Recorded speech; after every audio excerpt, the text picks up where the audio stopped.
In this month's market update, I've got two headlines for you. One, the National Association of Realtors have come to a settlement in their lawsuit. And if you read CBS News, commissions are being cut. If you read the New York Times, they're slashing the commissions. And according to CNN, 6% commissions are gone. They're a thing of the past. That plus a huge change in our local housing market all in this month's Living in Bryan-College Station Local Housing Market Update, March 2024. Welcome to the channel, Living in Bryan-College Station, Texas, where we cover everything from downtown to midtown, from real estate to restaurants in our small town of Bryan-College Station, Texas. Our top story, of course, is that the National Association of Realtors have settled their class action lawsuit. Before we jump into that, I want to talk about our local market and how we might have a big headline of our own. The lock-in effect might have finally been broken, and the first evidence of that has hit with our local stats from February of 2024. So what is the lock-in effect? The lock-in effect explains why our supply is so much lower currently in our local markets. So per Investopedia.com, the lock-in effect is when sellers are hesitant to sell their houses. A big contributor, of course, is the high mortgage rates. Well, as there's less supply, less inventory because there's less sellers, prices go up. Of course, when prices go up and mortgage rates being up, demand diminishes.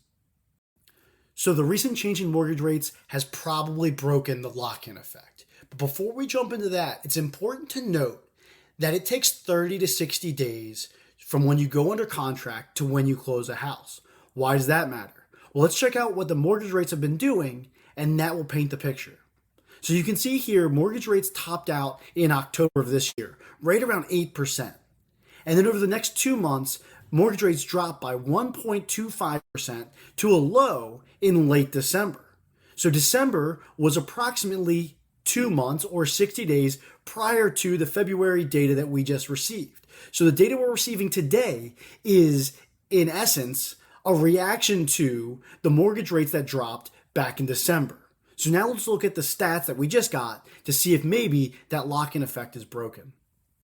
A good indication that we've broken the lock-in effect will be an increase in inventory/supply.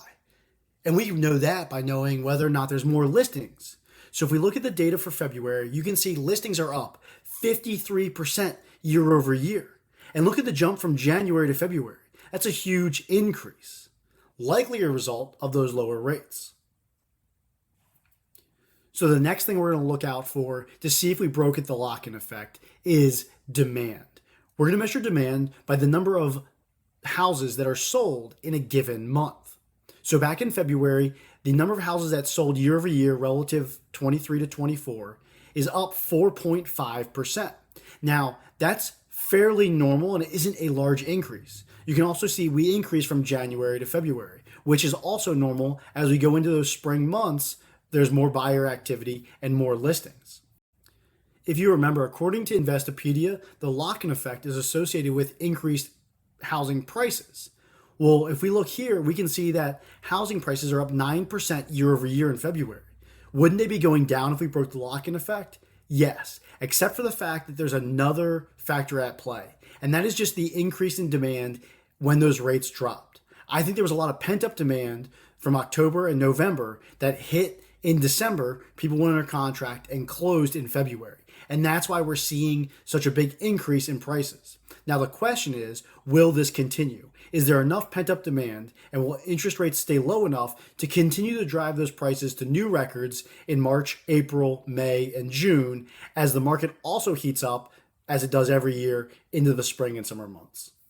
The headline you guys have been waiting for, the National Association of Realtors settlement. I went right to the source. This is the press release from NAR. All right, let's start with that big, audacious number, $418 million. I'm going to read it here from the source. Under the terms of the agreement, NAR would pay $418 million over approximately 4 years. So this is an antitrust lawsuit, which means it's more than just about the money. They also want to change how the National Association of Realtors and realtors in general conduct business. So this is the first change per the settlement. I'm going to read it right from the text. NAR has agreed to put in place a new MLS rule prohibiting offers of broker compensation on the MLS. This would mean that offers of broker compensation could not be communicated via the MLS, but they could continue to be an option consumers can pursue off MLS through negotiations and consultation with real estate professionals. So what does this mean? It used to be, and up until July of 2024, it will still be, that the listing agent will advertise what percentage they're willing to give in terms of compensation, the commission, to the buyer's agent. Essentially, that will be now removed, and any agreement about that split of that commission or any commission being provided from the seller through the listing agent will have to be negotiated by all parties: seller, buyer, listing agent, and buyer's agent. The third change, and again, these changes are set to take place July of 2024, so July of this year. But the third change, I'll also read directly from the text. The National Association of Realtors has agreed to enact a new rule that would require MLS participants, agents, working with buyers to enter into written agreements with their buyers. So like a buyer representation agreement. Clearly, this is a big deal for the industry. This is a major settlement, but what we don't know yet is how it will affect and what kind of long-term effects it'll have on the industry. There's a lot of very smart people out there saying a lot of ridiculous things, that realtors are going to lose their jobs. Commissions will be a thing of the past. Buyers will go unrepresented against a seller with their listing agent and will be taken advantage of. There are people out there saying that prices will come down. Other very smart people have theories that prices will go up. Quite honestly, I'm not smart enough to know, so I'm just going to continue to watch the data to see what happens as things go on. But I do know three things. I know for a fact that $418 million is a lot of dollars. So I'm going to go ahead and assume that my dues to the National Association of Realtors are about to go up. 2, I now know that the negotiations between a buyer and their agent and the seller and their agent are about to get more complex.